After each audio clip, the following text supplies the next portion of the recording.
You already know the importance of having a social media presence. But lately, with all the changes in the algorithm, even when you're posting consistently, it can feel like you're hearing crickets.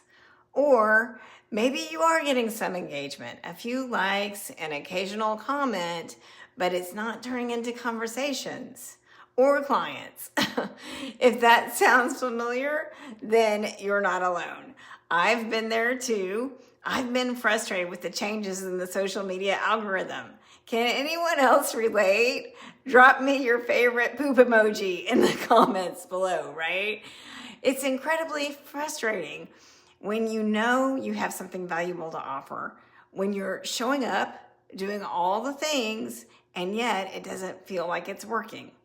So today we're going to talk about why this happens and, more importantly, what to do about it so that you can create content that sparks conversations and not just views. Because in the words of Bob Berg, all things being equal, people want to do business with and refer business to those people they know, like, and trust.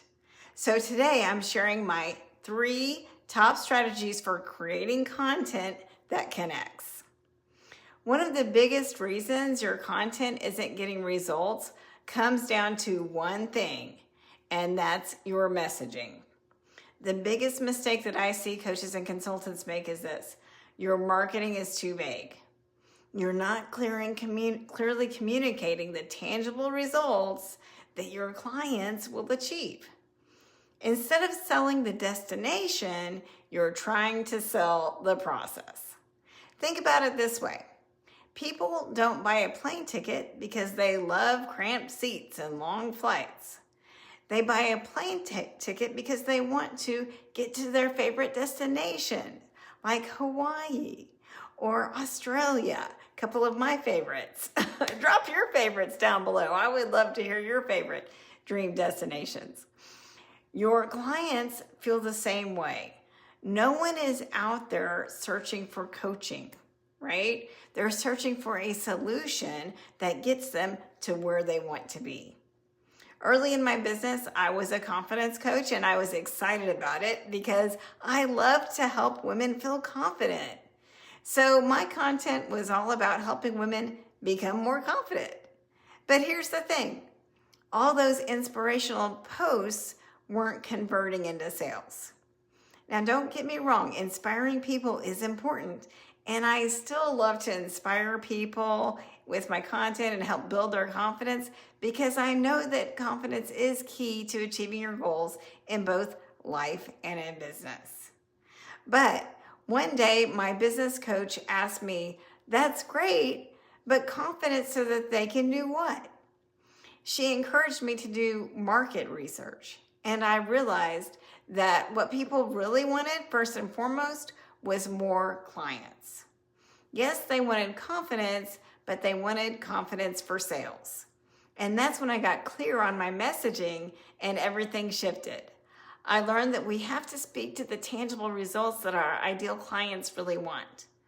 And this is what I see a lot: coaches using vague, feel-good language like, "I empower women to live their best lives." And listen, I used to say that too when I was a general life coach. But here's the problem. It doesn't actually say what you actually do. It doesn't solve a specific problem.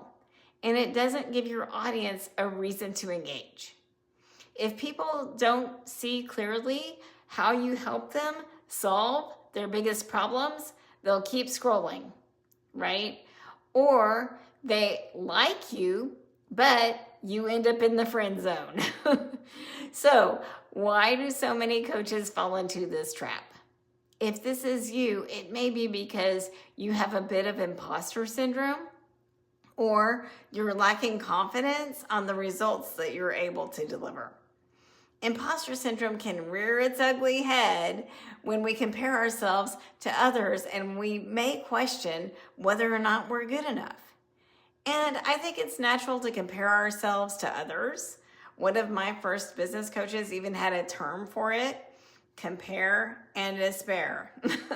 But What I have come to realize is that when we're comparing ourselves to others, what we're not doing is owning the unique value of what we have to offer.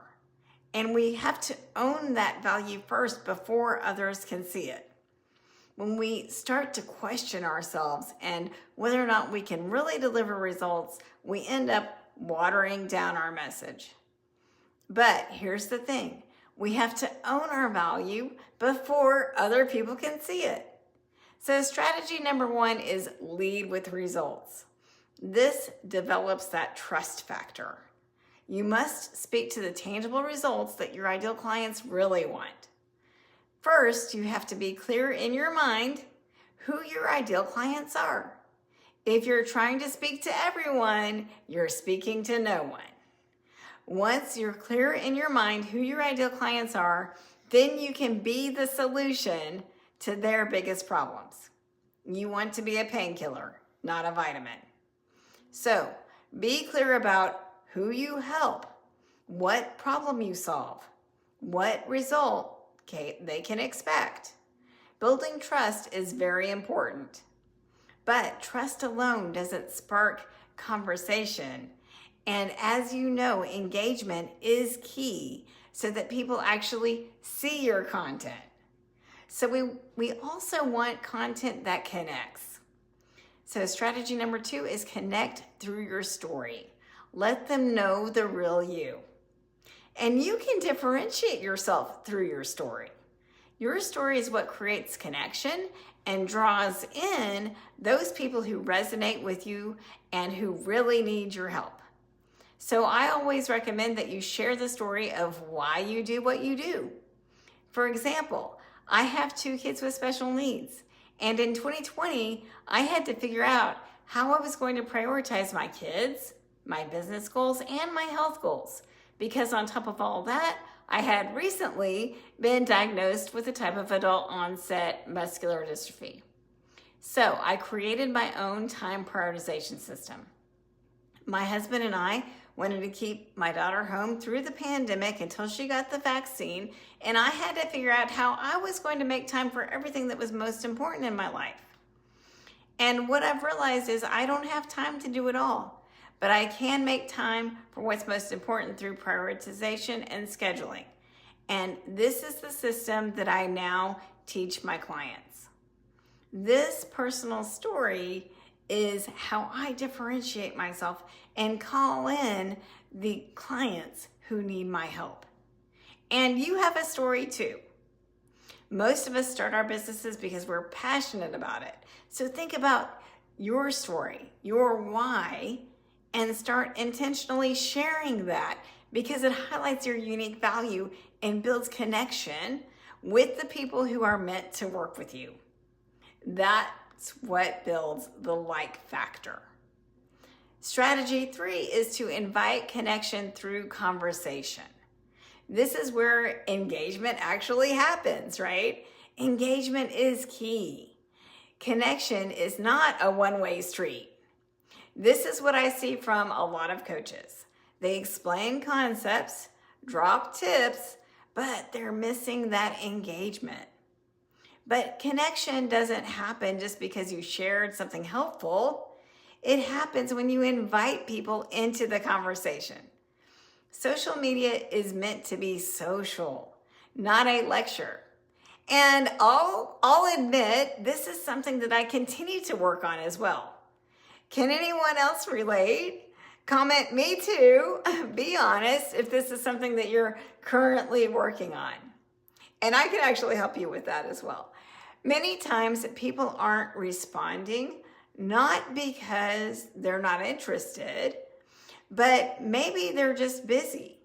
And maybe they just need a reminder to comment. It's our job to ask for the engagement. So, I like to focus on at least one conversation post per week, and I like to think about what would people love to answer in order to support the community. Because people love to help each other out, right? And here's something important to remember. Not everyone who's impacted by your content is ready to comment publicly. So try not to get discouraged if you're not getting the likes and comments that you want. Some people will like your post, save it, or simply keep watching quietly. That doesn't mean that your content isn't working. Remember, our thoughts create our results. So if you're thinking, what I'm doing isn't working, then you'll feel discouraged and you'll post less, right? And then it won't work. Remember, our business is actually not about us. It's about the people who we serve. So I encourage you to keep posting consistently. People are watching, even if they're not liking or commenting. And remember to invite connection. Engagement isn't about getting more people to talk. It's about helping people to feel connected and safe enough to respond. When your content leads with results, shares your story, and feels relatable and invites connection, your people will want to respond. Because people don't buy from content, they buy from connection. If you're listening to this and you're thinking, okay, but how do I apply this to my business? I would like to offer you a complimentary magnetic messaging call. In this short 20-minute call, we'll clarify the results that you help people achieve, identify where your messaging may be too vague, and help you communicate your value with confidence so that people see you as the go-to solution for their biggest problems. DM me or comment magnetic below, and I will personally send you the link to schedule. And remember, the right message doesn't just get attention, it gets results.